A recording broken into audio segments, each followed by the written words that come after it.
Friends स्वागत करुँ मो चैनल को आपण मैंने केमती अच्छा भल अच्छा तो भारतर सबुठ बड़ मेला कौन कहले भारतर सबुठ बड़ मेला है कुंभ मेला। अच्छा ये कुंभ मेला कौन कौन पाई पालन करा जाए केते वर्ष रे एवं केउ केउ ठारे आयोजन करा जाय थाए अर्धकुंभ एवं पूर्ण कुंभ कौन ए सब विषय चलते आज डिस्कसन करवा। संपूर्ण भारत में 4टी स्थान में कुंभ मेला होता है। उत्तराखंड हरिद्वार, मध्य प्रदेश उज्जैन शिप्रा नदी कूल, उत्तर प्रदेश त्रिवेणी प्रयागराज ठारे एवं महाराष्ट्र नासिक गोदावरी नदी कूल होता है। प्रति 12 वर्ष रे 4 थर यही 4टी स्थल में मना जाए कुंभ मेला। 2025 जनवरी रे महाकुंभ मेला प्रयागराज ठारे होबाकू जाउछि। कुंभ मेलार अर्थ हेउछि कलश सेवा। एहा हेउछि पृथ्वीर सबुठारु धार्मिक मेला। यह मकर संक्रांति आरंभ हो फेब्रुआरी 26 तारिख अर्थात महाशिवरात्रि पर्यंत चलिबो। देशर 3टी नदी गंगा, जमुना, सरस्वती एकाठी मिलन होइथिबा स्थान रे चलित वर्ष कुंभ मेला अनुष्ठित होइछि। पौराणिक अनुसार कुंभ मेला समुद्र मंथन समय आरंभ होइछि।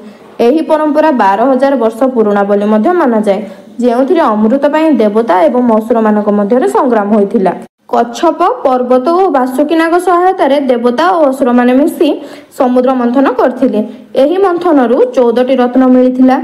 13टी रत्न को देवता और असुर माने निज भितर बांटी नेइथिले, किंतु जेतेबेले कलशरू अमृत बाहरथिला ताकू पाइबा पई देवता और असुर मानक भितर युद्ध उत्पन्न होइथिला। भगवान विष्णु मोहिनी रूप धारण करी सेही कलश निज पाखकू नै गले। सेही अमृत कलश को इंद्रक पुत्र जयंत को देइथिले। अमृत धरी देवता माने यात्रा कला समय रे 4 बुंदा अमृत पृथ्वी ऊपर पड़थिला एवं सेबेठारु आरंभ होइथिला एही पर्व। जेउ स्थान रे कुंभ मेलार कहानी जोड़ी होई रहिछि सेही स्थान रे अमृत पड़िथिबार विश्वास रहिछि।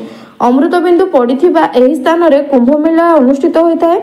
कुंभ मेला समय रे अमृत पड़िथिबा स्थान रे बुड़ पकाई प्रार्थना कले पुण्य मिले और मुख्य प्राप्ति हुए बोली विश्वास रहिछि। देवता और असुर मानक भितर 12 दिन युद्ध पृथ्वीर 12 वर्ष सह समान। तेणु 12 वर्ष रे थरे महाकुंभ मेलार आयोजन करा जाय थाए। कुंभ मेलार तिथि किछि एहिपरि निर्धारण करा जाय थाए। कुहा जाय जे जेतेबेले अमृत कलश पई असुर एवं देवतांग मध्य युद्ध हेउथिला सेही कलशरू अमृत पड़िबारु चंद्रदेव रक्षा करथिले। गुरु अर्थात बृहस्पति कलश को लुचाइथिले। सूर्यदेव कलश को भांगिबार बंचाइथिले एवं शनिदेव इंद्रक कोपरू कलश को रक्षा करथिले। सेथिपई जेतेबेले एही ग्रह मानकर प्रवेश गोटे राशि अन्य राशि को होइथाए सेतेबेले कुंभ मेलार आयोजन करा जायथाए।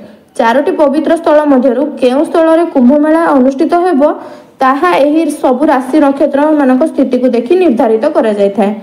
कुंभ मेलार निर्धारण रे सूर्य एवं बृहस्पति गणना सबुठारु अधिक माना जाए। जेतेबेले बृहस्पति वृष राशि रे एवं सूर्य मकर राशि रे प्रवेश करती सेतेबेले कुंभ मेला प्रयागराज रे होइथाए। जेतेबेले बृहस्पति कुंभ राशि एवं सूर्य मेष राशि रे प्रवेश करती सेतेबेले कुंभ मेला हरिद्वार लागि थाए।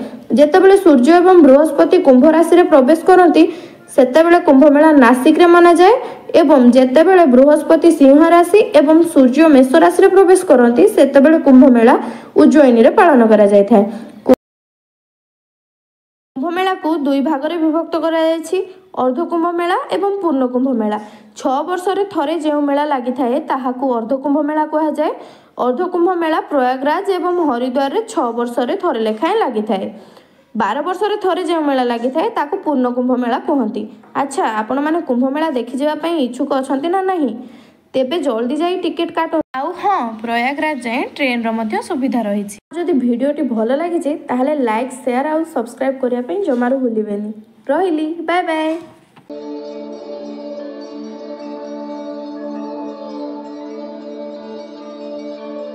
देवा साथ तेरा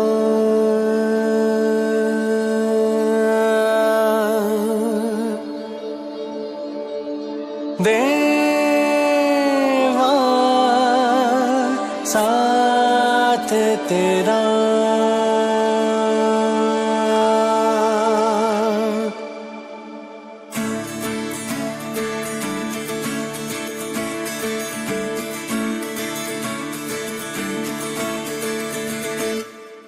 कवड़ उठाकर हम चले आए पाप धोने हैं अपने आए।